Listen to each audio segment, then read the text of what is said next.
Pagpasok ni Jesus sa Capernaum, lumapit sa kanya ang isang kapitan ng hukbong Romano at nakiusap. Ginoo, ang katulong ko po ay naparalisado. Siya po'y nakaratay sa bahay at lubhang nahihirapan. Sinabi ni Jesus, Pupuntahan ko siya at pagagalingin. ngunit sumagot sa kanya ang kapitan, Ginoo, hindi po ako karapat-dapat na puntahan pa ninyo sa aking bahay. Sabihin lamang po ninyo at gagaling na ang aking katulong. Ako'y nasa ilalim ng mga nakatataas na pinuno at may nasasakupan din akong mga kawal. Kapag inutusan ko ang isa, pumunta ka roon at siya'y pumupunta.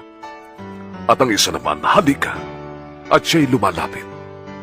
Kapag sinabi ko sa aking alipin, gawin mo ito, ginagawa nga niya yun.